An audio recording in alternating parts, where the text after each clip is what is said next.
All right, so this is that 2017 Silverado Crew Cab LTZ.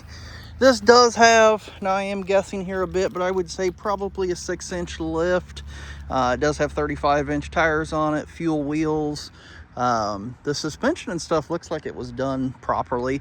I did take it for a short little drive, about a mile and a half down the road or so. She drives out pretty darn good. Obviously, you definitely feel these tires because they are, you know, they are definitely meaty. Now, it does have Fox shocks on it. You can see the brand there for the lift. But even at full wheel cut, which is where she's at right now, it has just barely touched the edge of this inner fender liner. And in fact, it's actually wore it down to the point now to where it doesn't actually even touch anymore. Tires definitely have quite a bit of tread left on them. I will tell you, like most lifted trucks, you can see, I'm trying to get it decently straight. Let me set it on the tire, maybe that'll be the best spot. So you can see it does wear this edge out just a little bit faster than it did this edge. Still got a ton of tire tread left on them, but it probably is going to be in need of an alignment, which I'm sure we're going to do as part of getting it through service to the best of our ability. Now, sometimes these lifted trucks, you can get them where they're dead on the money, and sometimes close is as good as you can get. So the rear does not seem to have any issues with the tire tracking, so it seems like it's sitting good, wearing pretty even across the back end. You can see it does have bump stop on it, and you'll see a little bit of surface rust there on the frame. It's just that, it's surface rust on the frame. The body on this truck, usually the very first spot they'll start to show it as rockers, and you can see they are nice and clean. So 6-inch factory step boards. Let's go ahead and pop the hood while we're at it. Now, coming on around out front here, it is a Z71 LTZ, so it is blacked out front end with just the chrome crossbars on it. You can see, like I said, we just got it, still got bugs on the front end. Now, one thing I will tell you with these painted bumper trucks, not everything you're seeing here is this way, but you will see some of these are stone chips. And it's just simply because this is metal, so it doesn't give. It's not like plastic up here or up here where it has a little bit of give to it. The metal doesn't give. So if you catch a rock or a real big hard bug, it'll stone chip it. The hood looks pretty clean. I'm sure once she's washed and detailed, we'll probably find a handful of little stone chips on there, but it looks pretty clean. Bear with me just a second. There we go. Under the hood, she looks to have a cold air intake on her. Other than that, I don't really see anything else that looks out of place, that looks different to me. The liner's starting to sag a little bit. That's no big deal. And then right here, of course, does have fender flares on her. You can see she's got a little extra width to her. The nice thing is the flares really line up pretty well with the edge of the tire. The tires are out just ever so slightly farther, but not a whole lot. Only big thing I've noticed on the body, and it's not too bad, but you can see they have wore a handful of spots here where the rocks have just simply thrown up and caught the edge of the door.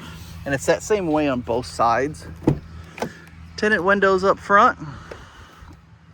Power seats on both sides. It does have the sunroof. We've got the double glove boxes. This truck was actually purchased from us and then traded back into us. And we're going to talk a lot more about the interior here in just a second. But it is a full crew. And I will tell you, this seat is really far back. So don't judge the leg room here. That's where I just got done driving the truck at. Now, these seats do flip up. So you can see you have a massive amount of floor space down here. It does have the power slider on the back window. And then obviously it's got a year cap on it, which is a good cap. You do have side access on this. So you can go in that way. And you see it's sealed pretty well because it's actually leaking water once I opened it, which is a good thing. So, because it rained pretty heavy here yesterday. Rear bumper looks good and straight. Hitch shows a little bit of use, but not anything too crazy. Let's go ahead and take a peek under here.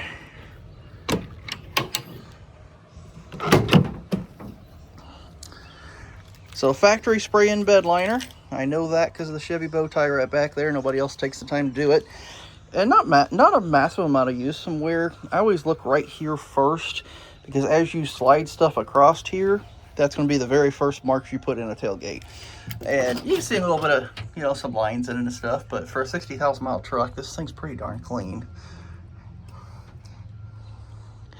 It does seem to have a light on that side, or maybe that's a brake light. Let's take a peek here.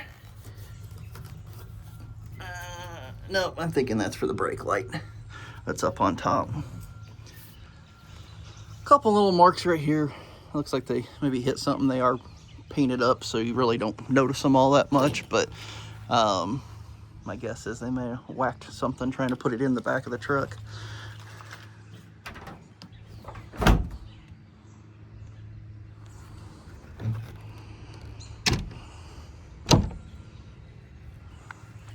Coming on around on this side, a mark here, and then you can see right there, it actually looks like it kind of looks like there's a little bit of a tear in the body right there, just a little bit. Now I can have that touched up to where you really won't notice it, which will do two things. One, it'll touch it up to where you don't notice it, but then two, it'll also help protect against any sort of corrosion. Now on this side, I noticed a little bit of wear right at the top of the fender flare. So just a little bit there, wear at the top of that fender flare. And then you'll see also some light scratches, like here, right there, handful. Looks like maybe they were using the access on this side of that cap to get stuff in and out. So there's just a handful of them. Just a handful of little light scratches. You can see she's fitted around the gas cap, which is nice. Couple, there's a scratch, a couple along the tail, along the door here.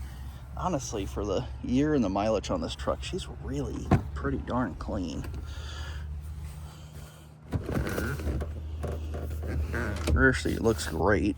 I don't smell anything inside of it. I don't smell any smoke or pets or anything like that. And just to show you, this is kind of the same side, same type of thing as the other side has. Some of this back here is primarily just road stuff, but there's a handful of small spots up there. And of course, you can definitely see a little bit of wear on the edge of the seat here. It is strictly that, it's wear. I don't see it, it's not ripped or anything like that. And you can see it right along that line there too. And that's just, hey, it's a big truck. You gotta slide in and out of this thing. You can see some right back here too. Now let's hop on up in here. Ugh.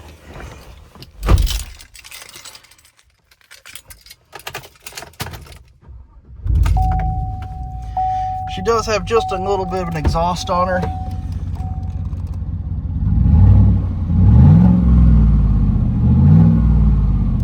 Sounds good. Not obnoxiously loud by any means, just a little bit of deep throttle there. Now, we do have memory seating. We have our power flip-in mirror button. The other side did the same thing there. So they definitely seem to work just fine. It's got trailer brake controller built in from the factory. Your four-wheel drive switch is right down there. And of course the automatic headlights below that. Cruise control, all of our Bluetooth, and then this controls that small screen. Now, this is one thing I am going to talk to you about, because you'll see it says service tire pressure monitoring system. When I go down here, these wheels do not have TPMS sensors in them. If we can fit TPMS sensors to the wheels, I'm sure we will do that. But if we cannot, then it'll come to you like this. And that is very simply, you'll have a tire light on right down there. So I won't know that for sure until I get it into service. But Over the last 1,800 miles, she averaged 13 miles a gallon. Over the last almost 2,400, 12.5. So kind of what I would expect out of a truck lifted and stuff like this. Now it does have heated seats in it. Of course, we've got dual climate. I will tell you that air conditioning is working very nice because it's hot today. Up here on the main display, you'll see we have projection. Now with this being a 17, we're going to come in here and look, because perfect. So it's got both Apple CarPlay and Android Auto. Now you will have to be plugged in one of these USBs. You have a couple there. You also have a couple in there. Both of those will interface with the radio, but it does have the ability to do both Apple CarPlay and Android Auto. And then of course, we go to reverse. Backup cam pops right up. Radio screen here. Very traditional for what you're used to seeing in a Chevy product. Presets down there across the bottom, radio right up there on top. And then also if we pop back here with the home button, you'll see we have the ability to do Bluetooth, nav. Let's see what's going to come up. Perfect. It does have the card in it, so we have factory nav. Now that is an SD card based system. So right down here we have our bed lights, our cab light, I'm sorry, no bed lights, cab light. Downhill assist control, and then traction control off. And then down below that, USBs that I showed you, 12 volts and also a 110. What you're seeing laying right here is the wheel key. So wireless charging up here, I will tell you, chances are your phone's not going to fit in here. The biggest thing that we have nowadays is the phones have gotten wider, so they don't sit inside of this. So chances are this probably isn't going to work. And if your phone does fit in there, it may or may not produce enough power to actually work. So right here, you'll see we have USBs. We have a 12 volt over on this side. That little piece of wood down there, he had it cut so it went right here. I just pulled it out because honestly, I'm sure my service department's probably going to pitch it. Books are in there, of course. Double glove boxes still. Power slider back there seems to work just fine. It does line up with the camper shell window, which is nice. And then of course up top here we do have sunroof. Sorry, I hit the tilt button instead of the slide. There we go. So of course when you hit slide, it'll take it right on back. Tilt, simply raise the back. You will see the little wind deflector here pops up. That just helps with wind noise while you're driving down the road. And then of course, so up here on top we have our interior light controls, power slider, sunroof, and we also have home link up there for your garage door opener. So like I said, pretty darn nice truck overall. Let me know what questions you have, and I'll be happy to answer those to the best of my ability.